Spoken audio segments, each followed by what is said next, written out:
Muy buenas para los alumnos de tercer año. Vamos a comenzar hoy a estudiar un grupo de fármacos que, como indica aquí, son fármacos que actúan sobre el aparato cardiovascular. Aquí vamos a revisar básicamente 4 grupos de fármacos. Algunos de ellos veremos que van a tener incidencia en el manejo de varios de las afecciones que se tratan con el aparato cardiovascular. Van a tener intervención en más de una situación de estas. Vamos a tener primero, hoy vamos a estudiar específicamente aquí los fármacos antianginosos. Vamos a estudiar también los fármacos antiarrítmicos. Comprende este grupo también los fármacos para el tratamiento de la insuficiencia cardíaca congestiva, algo muy importante, y los fármacos también para el tratamiento de la hipertensión arterial. Como les expliqué, vamos a encontrarnos que tanto en un grupo como en otro podemos encontrar ahí fármacos que participan del tratamiento de varias de estas afecciones, se pueden utilizar también, ¿no? Y veremos entonces el principio del por qué pueden ser utilizados algunos de ellos también en más de una de estos procesos. Entonces, bueno, hoy comenzamos con el estudio de este grupo de fármacos y específicamente vamos a dedicarnos hoy a ver ahora los fármacos antianginosos, ¿ok? Entonces, sin más, comenzamos. Bueno, entonces, los fármacos antianginosos son los que nos ocupan hoy.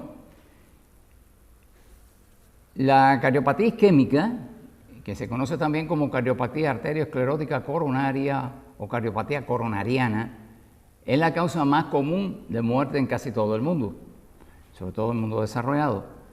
La estrechez de la luz de las arterias coronarias por placas de ateroma produce un desbalance entre el aporte de sangre oxigenada al miocardio y las demandas de oxígeno del mismo.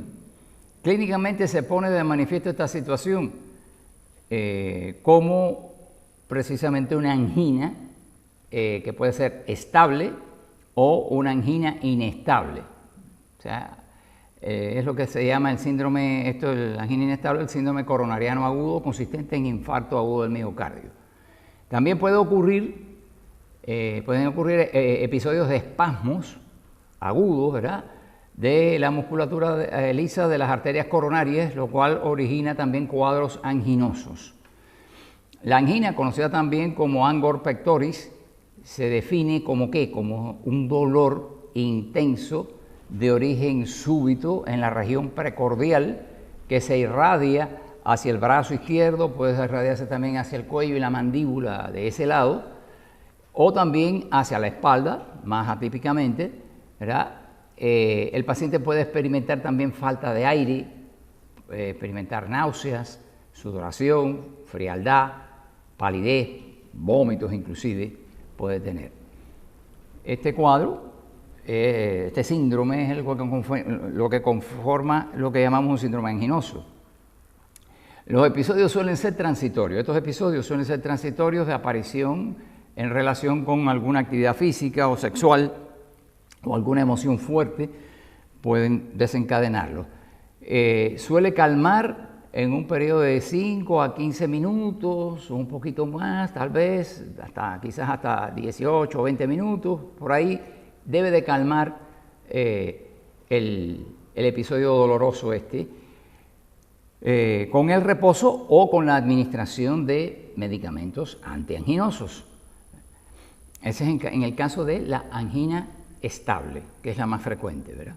A diferencia, los síndromes coronarios agudos y la isquemia crónica pueden causar entonces un deterioro de la función miocárdica, o sea, ya no solamente un cuadro así tan pasajero, sino ya pueden causar un deterioro de la función miocárdica, pueden causar arritmias y necrosis celular, o sea, lo que llamamos infarto, ¿verdad?, del músculo cardíaco, y muerte súbita del paciente.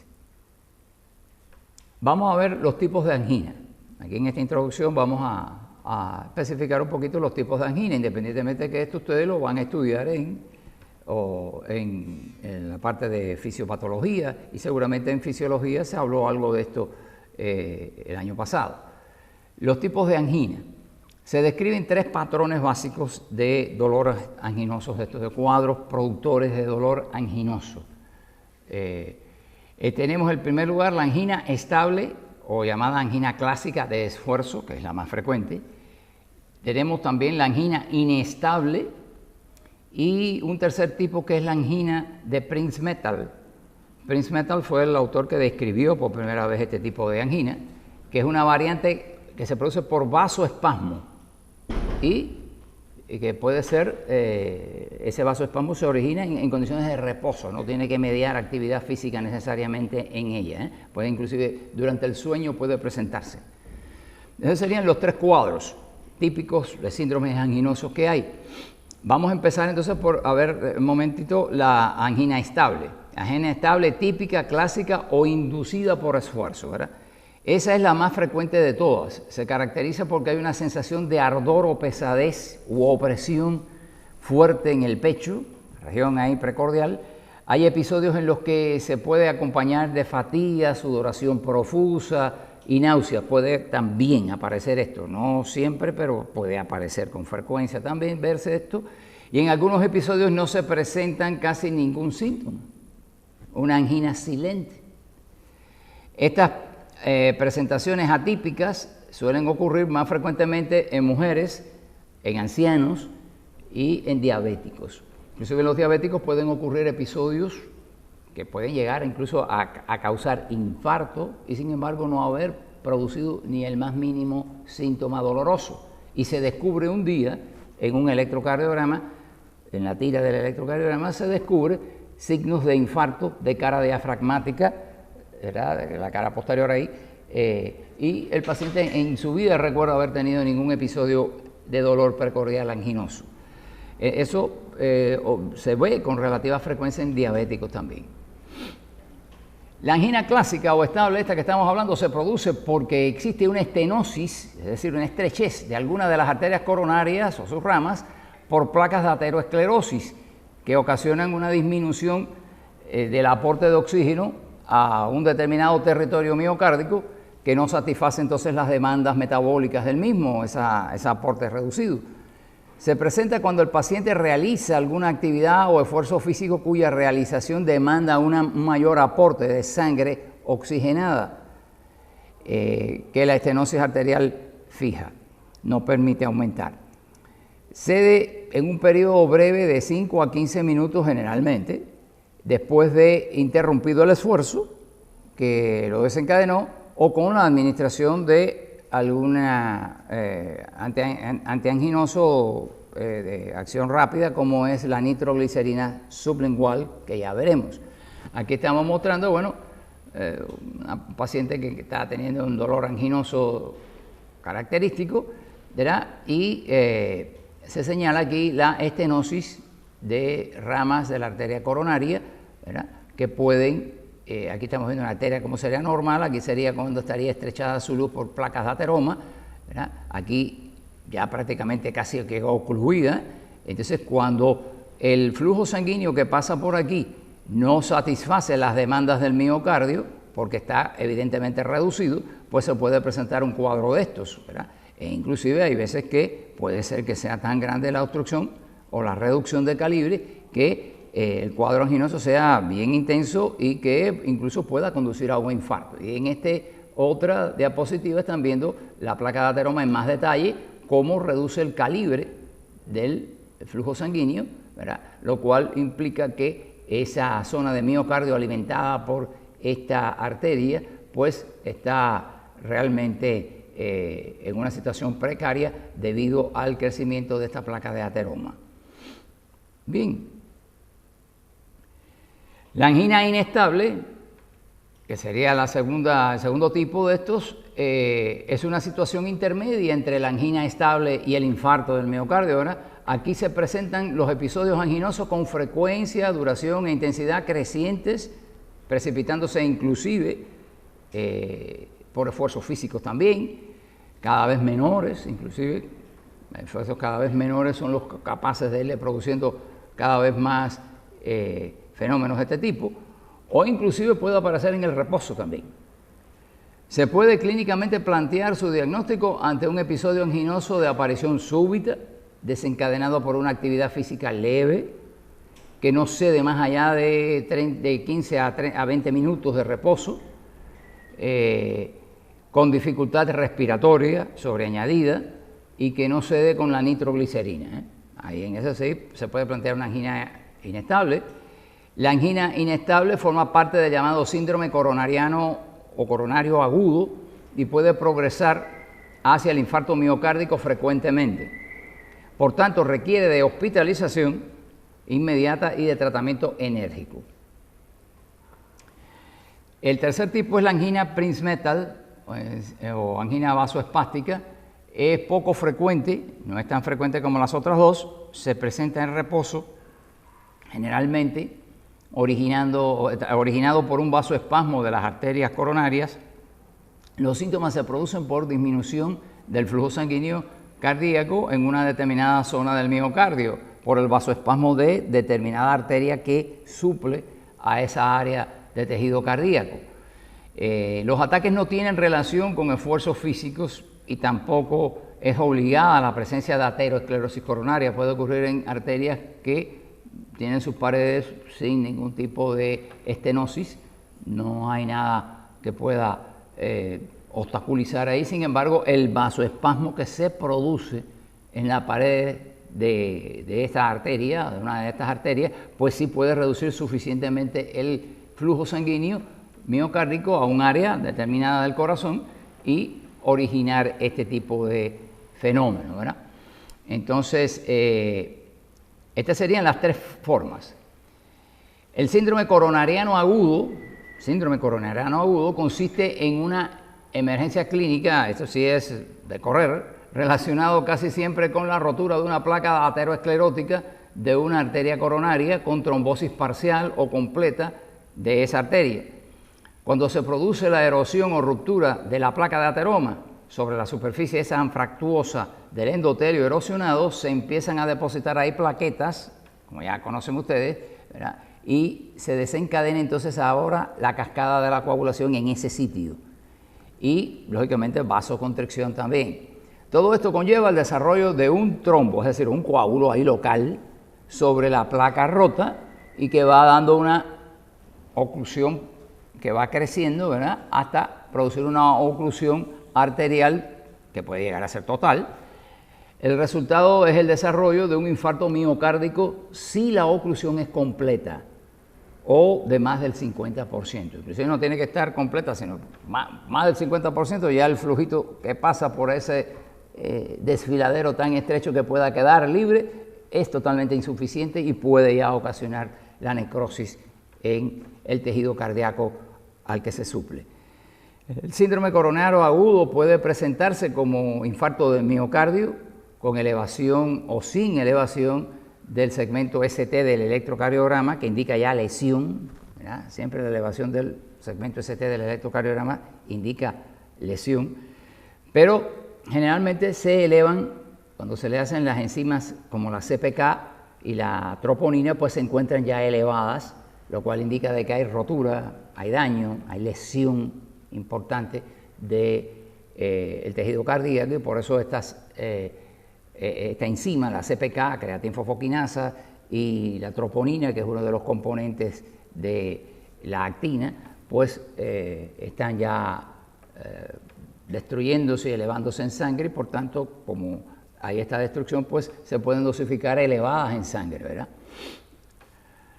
O se puede presentar esto también como, no como un cuadro de infarto miocárdico agudo, sino como un cuadro de angina inestable. Este síndrome coronariano agudo tiene estas dos modalidades. O se presenta como un síndrome de infarto miocárdico agudo, o se presenta como un cuadro de angina inestable. Las estrategias terapéuticas que se siguen en estos casos es la siguiente, ¿verdad? Con bastante frecuencia suelen utilizarse solos o en combinación 4 tipos de fármacos para el tratamiento de la angina estable. Vamos a ver la angina estable. Se utilizan, por ejemplo, beta bloqueadores. Se utilizan bloqueadores de los canales de calcio. Y se utilizan también nitratos orgánicos. Bloqueadores de los canales de sodio, como la ranolacina, Y los objetivos que se persiguen con estos medicamentos es influir sobre la presión arterial, el retorno venoso, la frecuencia y el grado de contractilidad miocárdica para lograr un equilibrio adecuado entre el suministro y la demanda de oxígeno. Vamos entonces a empezar a ver estos medicamentos. Vamos a empezar a ver el primer grupo, los beta bloqueadores adrenérgicos. Estos fármacos beta adrenérgicos, bloqueadores beta adrenérgicos, disminuyen la demanda de oxígeno, tienen esa gran ventaja que disminuyen la demanda de oxígeno del miocardio mediante el bloqueo de los receptores beta 1 que están ahí en la fibra contráctil cardíaca y en las fibras del nódulo sinusal, reduciendo como resultado la fuerza contráctil, el ritmo, la frecuencia del corazón, el gasto cardíaco y la presión arterial, ¿verdad?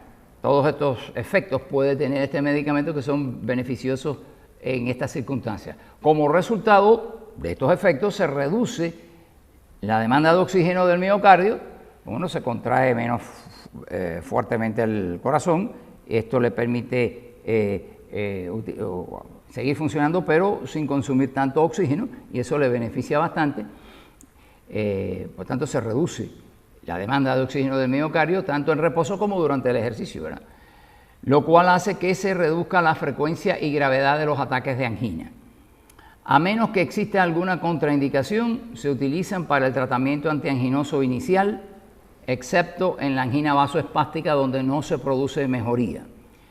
Suelen disminuir el riesgo de muerte en los pacientes que han tenido un infarto previo y también en hipertensos y en pacientes con insuficiencia cardíaca congestiva que hayan tenido ya manifestaciones de insuficiencia cardíaca congestiva por la hipertensión, con fracción de eyección sistólica, ¿verdad?, disminuida. El propranolol es el fármaco típico de este grupo. Es un beta bloqueador, como ya saben ustedes, no selectivo, ya eso lo estuvimos viendo en los fármacos que actuaban también sobre los receptores adrenérgicos cuando veíamos del sistema nervioso, pues es un beta bloqueador no selectivo, tanto bloquea los beta 1 como los beta 2, por lo que se prefiere utilizar un beta 1 bloqueador que son más cardioselectivos, o sea, se prefiere utilizar los que son más cardioselectivos, porque sobre todo sobre los beta 1, porque son los que están ahí en el corazón en más abundancia, ¿verdad? Y no va a bloquear entonces otros, como los beta 2, por ejemplo, que están en el músculo bronquial, bronquiolar, que podría producir broncoconstricción si el paciente tiene algún problema respiratorio, asmático, bronconeumopatía crónico o algo de esto, pues podría causar alguna dificultad con esto. Y se prefiere utilizar, si es posible, un bloqueador de este tipo beta 1 selectivo, que son más específicos para el tejido cardíaco y el nódulo sinusal, tejido de excitación y conducción.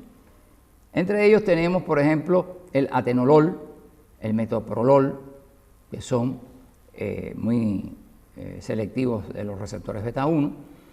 Debe tenerse en cuenta que, a pesar de lo anterior, en dosis altas, los beta 1 bloqueadores pueden llegar, cuando ya están bloqueados todos los receptores beta 1, puede ser que pasen a bloquear también receptores beta 2. Pero bueno, tiene que ser en dosis muy grandes, tiene que ser dosis muy elevadas. Generalmente no ocurre esto con dosis terapéuticas en la mayor parte de los casos. Esas dosis elevadas sí pueden llegar a bloquear receptores beta 2, como le dije, y esto puede ser peligroso para un paciente que sea bronquítico crónico, asmático o que tenga una EPOC, ¿verdad? Pues sí puede traer problemas, porque bloquea la posibilidad de que el bronquio se dilate. Cuando se vayan a retirar estos fármacos debe hacerse de forma gradual, en 2 a 3 semanas, para evitar la ocurrencia de crisis anginosas, ¿verdad?, de infartos o de crisis hipertensiva. Vamos a ver ahora el segundo grupo, los bloqueadores de los canales de calcio. El calcio, como ya conocen ustedes, es un catión esencial para la contracción muscular de cualquier tipo de músculo, ya sea músculo cardíaco, músculo esquelético, estriado o músculo liso. Durante la isquemia, la entrada de calcio está anormalmente más incrementada a causa de la despolarización de la membrana inducida por la hipoxia. La hipoxia induce un mal funcionamiento de la fibra cardíaca. Como le está llegando poca sangre con oxígeno, pues esta hipoxia induce un mal funcionamiento, entonces ya lo que es la repolarización de la fibra, cuando le toca repolarizarse para un próximo ciclo, pues se hace muchas veces con lentitud. Se paraliza si hay una lesión, por supuesto, pero si hay una hipoxia que no llega a causar necrosis, perturbar el funcionamiento de la fibra, pues perturba la repolarización, y esta despolarización de la membrana que se prolonga por bastante tiempo, pues trae grandes problemas en esta situación. Como resultado del alto tenor de calcio intracitosólico, se activa entonces un gran número de enzimas dependientes de calcio que van consumiendo ATP en grandes cantidades, agotando la reserva energética de la célula y empeorando la isquemia. El mecanismo de acción de los bloqueadores de los canales de calcio en la angina radica en impedir la entrada de este ion al músculo cardíaco y al músculo liso vascular de los lechos arteriales coronario y sistémico. Por tanto, todos los bloqueadores de canales de calcio serán vasodilatadores arteriales y reducirán el tono del músculo liso arterial y la resistencia vascular periférica, incluida la de las arterias coronarias, hasta aquí. Este efecto resulta muy beneficioso en la angina por esfuerzo, pues al reducirse la resistencia vascular periférica sistémica, se reduce la poscarga, beneficiando al miocardio, que con menos consumo de oxígeno y menos trabajo puede satisfacer entonces las demandas circulatorias de todo el organismo. En el caso de la angina vasoespástica de Prinzmetal, la mejoría depende básicamente de la vasodilatación coronaria misma, ¿verdad? Porque este es un trastorno que es por fenómeno vasoespástico. Los bloqueadores de calcio de tipo hidropiridínico son uno de los tipos de bloqueadores de calcio que tenemos, de los canales de dihidropiridina que conocen ustedes, que están en los túbulos T, ¿verdad? En los túbulos T del miocito cardíaco, y también habíamos dicho que en el músculo liso que está en las paredes de las arterias, las fibras musculares lisas, como son muy finitas, pues tienen un retículo sarcoplasmático muy exiguo, muy poco desarrollado, y prácticamente son unas especies de cisternitas alargadas que están muy cercanas de las caveolas que tienen la membrana del músculo liso, ¿verdad? Y están ahí precisamente en las caveolitas estas, encontramos canales de dihidropiridina que actúan como si fueran, estas caveolitas ahí con esos canales, es como si fuera el túbulo T que no tienen estas fibras musculares lisas, ¿verdad? Entonces, bien, causa este tipo de hidropiridínico, este tipo de bloqueador de hidropiridínico causa vasodilatación arteriolar y tiene un periodo de acción prolongado, solo una dosis al día se toma. Aparte de ser un buen antihipertensivo, es útil también en la llamada angina vasoespástica. El nifedipino, por ejemplo, es un bloqueador de canales de calcio de acción rápida y duración corta.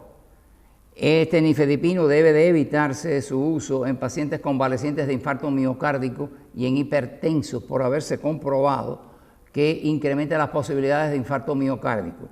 ¿Por qué? Se ha visto que la nifedipina, que actúa muy rápido produciendo estos fenómenos, puede producir vasodilatación en lechos periféricos y puede, digamos que se presenta un infarto y se utiliza así, va a mejorar ahí la irrigación coronariana, pero al producir vasodilatación es inevitable que produzca vasodilatación en otros lechos periféricos, pues puede ser que descienda la presión arterial, y si ya había descendido mucho, pues ahora puede descender más todavía, y eso va a hacer con que robe sangre y lo que sale por el sístole para entrar por las coronarias pues disminuya, ¿verdad? Y entonces va a producir posibilidad de que se incremente el infarto, o sea, que se incrementen las posibilidades de que se desarrolle un infarto por el hecho de que hace descender entonces la presión arterial.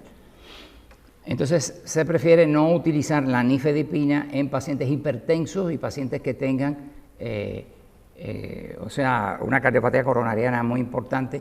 No es aconsejable utilizarlo mucho. Tenemos también, existen otros, por ejemplo, tenemos también el amlodipino, ¿verdad? Que es muy bueno, el felodipino, que son medicamentos de este tipo también y que no tienen esta problemática. Los bloqueadores de calcio de tipo difenilalquilaminas. Aquí tenemos el verapamilo, que actúa preponderantemente sobre los canales de calcio no dihidropiridínicos del miocardio y del sistema de excitación y conducción del corazón. Entonces son canales ya que tienen otro tipo de mecanismo de apertura que no tiene nada que ver con los de dihidropiridina, que son de voltaje. Por tanto, se enlentece la conducción auriculoventricular y disminuye la contractilidad miocárdica, por lo que disminuye entonces la presión arterial y el consumo de oxígeno. Los bloqueadores entonces de los canales de calcio de tipo benzodiazepínicos, no benzodiazepínicos, sino benzotiazepínicos, ahí tenemos el diltiazem. El diltiazem enlentece también la conducción, sobre todo de las descargas del nódulo sinusal. Dilata las arterias coronarias y es útil también aquí en el tratamiento de la angina vasoespástica. Bueno, pasamos ahora a otro grupo de antianginosos. Vamos a ver los nitratos orgánicos. Estos fármacos reducen la demanda de oxígeno del miocardio, produciendo un alivio consecutivo del dolor, siendo extraordinariamente útiles para tratar crisis de anginas estables e inestables, aunque mucho más eficaces en la estable. ¿El mecanismo de acción cuál es? Ahí tienen ustedes una ilustración que apoya esta explicación. Los nitratos orgánicos van a relajar el músculo liso vascular mediante su conversión intracelular en nitritos. Estas sustancias, que son nitratos, dentro del músculo liso vascular se van a convertir en nitritos y posteriormente se convierten, o sea, liberan óxido nítrico. El óxido nítrico activa en las fibras musculares ese óxido nítrico. Todo ese fenómeno que acabé de decir ocurre aquí en la célula endotelial. Esta es la luz del vaso. El medicamento viene por aquí, se absorbe aquí adentro sufre esas transformaciones de manera tal que libera óxido nítrico. Y el óxido nítrico que se libera de esos nitratos difunde, porque es muy liposoluble, a través de las membranas de todas estas células y pasa de la íntima a la media. Aquí esto ya es una fibra muscular de la media, ¿verdad?, de la arterial, y entra entonces acá en el citosol, en el sarcoplasma de la fibra muscular lisa. Entonces este óxido nítrico activa en las fibras musculares lisas de esta pared arterial y de la venosa también a la enzima guanilil ciclasa. La enzima guanilil ciclasa pues va a tener, ¿verdad?, como ven, esta bolita representa el óxido nítrico.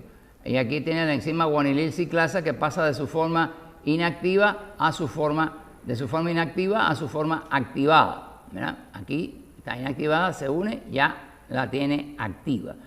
Una vez que está activa esta enzima, convierte al GTP, este nucleótido, lo convierte en GMP cíclico, que es un segundo mensajero. ¿Verdad? Este GMP cíclico, pues, es el que va a detonar el proceso de relajación muscular ahora aquí en la fibra muscular lisa, ¿verdad? Él activa en el músculo liso a una enzima que es una proteincinasa que a su vez activa a otra enzima, la fosfatasa de cadena ligera de miosina. Esta es una enzima que se encarga de desfosforilar las cadenas ligeras que están en las cabezas de miosina, haciendo que al desfosforilarse pues se despeguen estas cabecitas de miosina, se despeguen de los filamentos de miosina, de los filamentos de actina, y por tanto al quedar separados los filamentos de actina y miosina pues se produce la relajación del músculo liso vascular y se induce vasodilatación. Ese es el mecanismo que se trata de explicar acá, ilustrado con esta imagen. La nitroglicerina, que es el representante de este grupo, mediante el mecanismo antes expuesto, induce dilatación de grandes venas, inclusive también reduciendo el retorno venoso. Por tanto, eso conviene porque reduce el retorno venoso, reduce la precarga, el miocardio trabaja más cómodo, no con una llegada muy grande de volumen de sangre, por tanto va a contraerse con más comodidad y por supuesto va a consumir también menos oxígeno, ¿verdad? Entonces disminuye la precarga de esta manera, disminuyendo el trabajo del miocardio. Igualmente se dilatan también las arterias coronarias, las arterias coronarias se dilatan también y por tanto esto le entra más sangre al miocardio, más sangre oxigenada al miocardio. O sea que son muy ventajosos por eso y actúan muy rápidamente. Se administran generalmente por vía sublingual, la nitroglicerina, que es el representante de ellos, por vía sublingual y generalmente llega al sitio de acción, que es ahí en las paredes de estas arterias. Como esto no pasa por el hígado, pues esto vía sublingual va por el circuito de la vena cava superior, eso entra a las cavidades derechas, rápidamente pasa por la circulación pulmonar, llega a las cavidades izquierdas y por el ventrículo es expulsado a través de la arteria aorta. Las coronarias son las dos primeras ramas y por ahí va a entrar una buena cantidad de este fármaco y ya le digo, en poquitos minutos ya esto está actuando allí, provocando eso que está representado aquí en la imagen esta y lo que está explicado acá. Y por tanto comienzan a dilatarse las arterias, comienza a entrar más sangre, comienza a producirse todo este fenómeno en el resto de las arterias y venas que comentamos y mejora esta situación y desaparece el dolor generalmente en un periodo de 15, cuando más 20 minutos. El nitrato de más rápida acción es la nitroglicerina, precisamente, ¿verdad? Que entre 1 a 2 minutos aplicada por vía sublingual comienza a actuar. El monohidrato de isosorbide es otro medicamento de este tipo, pero que se da por vía oral, no es por vía sublingual. Comienza a actuar alrededor de 25 a 30 minutos, demora más en actuar. La nitroglicerina se utiliza por vía sublingual, ya que por vía oral tiene un gran efecto de primer paso hepático y demora y disminuye mucho la biodisponibilidad, por supuesto. Entonces, por tanto, no se utiliza por esa vía. Además, por la vía sublingual, además de evitar esto, pues llega más rápido y produce efectos beneficiosos mucho más rápido. El binitrato de isosorbide es transformado en el hígado a monohidrato de isosorbide, teniendo entonces un efecto más duradero. Lo que pasa, demora más en actuar, como ven ustedes, pero tiene un efecto más duradero. Se le puede dar al paciente una nitroglicerina para que resuelva rápido y más atrás se le puede dar un nitrato de isosorbide que cuando pasa un rato ya se convierte en binitrato y empieza a actuar y tiene un efecto más duradero, se prolonga más el efecto beneficioso. Los efectos adversos más comunes de los nitratos son las cefaleas que se producen precisamente por la dilatación venosa. Se produce rubicundez del rostro, ¿verdad? La cara de la persona, y en ocasiones más raramente se puede producir hipotensión postural. La persona está acostada, se sienta rápido, se levanta, puede ser que caiga un poquito el riego por la dilatación que hay vascular y esto produzca cierta tendencia a la lipotimia, ¿no? Puede presentarse esto también, pero también sí producen a veces bastante cefaleas por la dilatación venosa, sobre todo cefálica. Aquí, bueno, una imagen de cómo actúa la conversión de nitratos a óxido nítrico, un mecanismo de acción para producir la vasodilatación, ¿verdad? Aquí están viendo cómo los nitratos son biotransformados hasta que se convierten en óxido nítrico. Esto difunde desde el endotelio hacia lo que es la media y ahí va a estimular a guanilil ciclasa que convierte al GTP en GMP cíclico. El GMP cíclico estimula la proteincinasa esta que está inactiva, la activa y esto va a producir efectos de disminución de entrada de calcio y lógicamente vasodilatación. Los bloqueadores entonces de los canales de sodio son otro grupo de fármacos. Ahí está básicamente la ranolacina, ranolacina, que bloquea canales de sodio. Los canales de sodio están también en las fibras musculares, estas participando de la despolarización igualmente, ¿verdad? Al inhibirse estos canales de sodio en la fase tardía de la corriente despolarizante del sodio, pues beneficia porque se produce, no se produce contracción y se produce relajación del músculo liso vascular. Se utiliza cuando los demás tratamientos, por ejemplo, no han surtido efecto, generalmente en combinación con algún fármaco de los grupos antes mencionados, bloqueadores del calcio, ¿verdad?, o beta bloqueadores, pues se pueden combinar cuando solo uno de estos no nos resuelve el problema. Bueno, con esto hemos hecho un bosquejo general de cuáles son los fármacos que se utilizan en el tratamiento de estos cuadros anginosos y más o menos sus mecanismos de acción. Entonces, sin más, nos despedimos de ustedes hasta el próximo tema.